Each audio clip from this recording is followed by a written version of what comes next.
1 plus 1 equals 2, and again 1 plus 1 equals 2, and the product of 2 times 2 is 4. But this answer is wrong because we didn't follow the PEMDAS rule.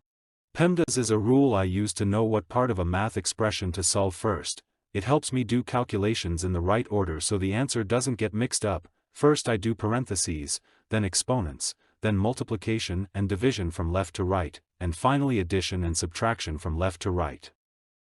According to the PEMDAS rule, we first solve the expression inside the parentheses, so 1 plus 1 becomes 2.